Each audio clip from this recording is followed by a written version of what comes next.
Canada is on the cusp of a federal election. This snap election, called just months ahead of the scheduled October poll, is set for April 28, 2025. The nation finds itself at a crossroads, grappling with internal and external pressures that have reshaped the political landscape. The unexpected resignation of former Prime Minister Justin Trudeau in January 2025 sent shockwaves through the country. Trudeau, facing mounting criticism and internal party conflicts, stepped down after a tumultuous 6 years in office. His departure paved the way for a new Liberal leader, Mark Carney. Carney, a former governor of the Bank of Canada and the Bank of England, returned to Canada, bringing with him a wealth of experience and a reputation for economic prowess. His leadership, however, is being tested as he navigates the turbulent waters of Canadian politics. Carney's decision to call a snap election mere weeks after assuming office signals his confidence in capitalizing on what appears to be a surge in Liberal support. The timing of the election is no coincidence. The recent imposition of tariffs on Canadian goods by U.S. President Trump has injected a sense of urgency into the political discourse. These tariffs, perceived by many as an attack on Canadian sovereignty, have galvanized public opinion and heightened anxieties about the country's economic future. Canadians are looking to their leaders for reassurance and a clear plan to navigate these choppy economic waters. This election, therefore, is not just about choosing a new government, it's about choosing a direction for Canada on the world stage. It's about deciding how best to respond to protectionist policies from its closest ally, and it's about addressing pressing domestic issues that have been simmering beneath the surface. As Canadians prepare to head to the polls, the stakes couldn't be higher. The 2025 federal election features a cast of familiar political players vying for the country's top job. Leading the Liberal Party is Mark Carney, the newly minted Prime Minister hoping to secure a mandate from the Canadian people. Carney's entry into federal politics has injected a sense of novelty and anticipation into the race.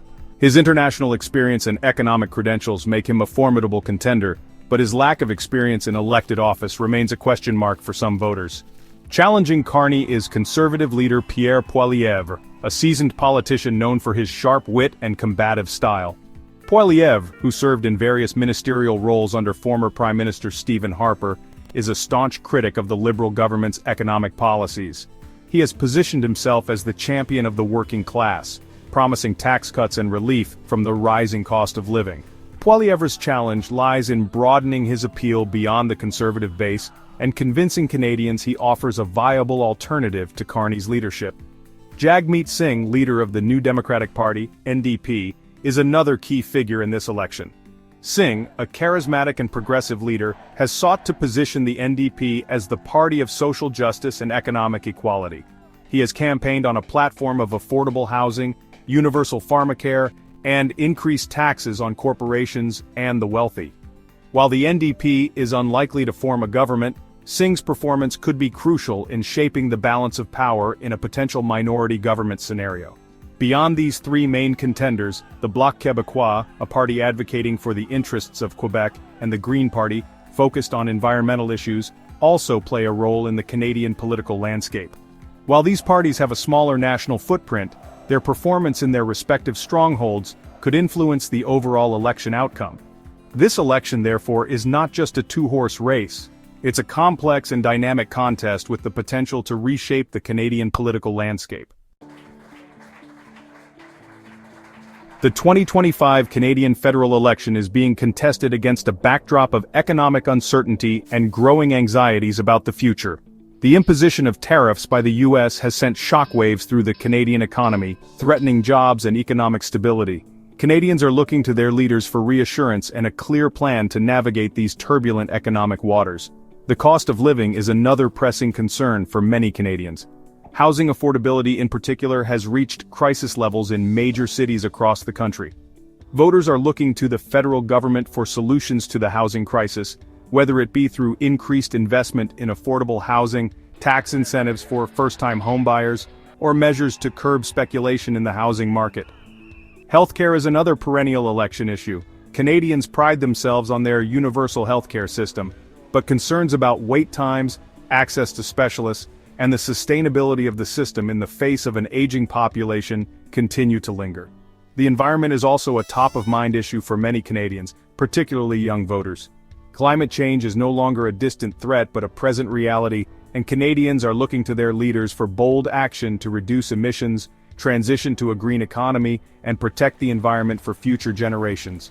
Beyond these key issues, the election is also a referendum on the direction of the country. Canadians are grappling with questions of identity, diversity, and inclusion in an increasingly complex and interconnected world. The outcome of the election will determine how Canada navigates these challenges and defines its place on the global stage. As Canadians prepare to cast their ballots, the outcome of the election remains uncertain. The latest polls suggest a tight race between the Liberals and the Conservatives, with the NDP trailing behind. The Liberals, buoyed by Carney's leadership and a perceived bump in support following the imposition of U.S. tariffs, are hoping to secure a second consecutive majority government. However, the Conservatives, under Poilievre's leadership, are running a close race, capitalizing on economic anxieties and dissatisfaction with the Liberal government. The NDP, while unlikely to form a government, could play a pivotal role in the event of a minority government. The Canadian electoral system, based on a first-past-the-post system, means that the party with the most seats in the House of Commons forms the government, even if they don't win a majority of the popular vote. This system can often lead to minority governments, where no single party has a majority of seats. In such a scenario, the party with the most seats usually seeks to form a coalition government with one or more of the smaller parties to govern. A minority government situation would likely result in a period of political instability and uncertainty, as the parties negotiate and compromise to pass legislation. The outcome of this election will have significant implications for the future of Canada. A Liberal victory would likely mean a continuation of their current policies, while a Conservative victory could signal a shift to the right, with a focus on tax cuts, deregulation, and a more assertive foreign policy. A minority government, on the other hand, would necessitate cooperation and compromise among the parties, potentially leading to a more centrist approach to governing. As the campaign enters its final days, Canadians are left to ponder their choices and decide which party best represents their vision for the future.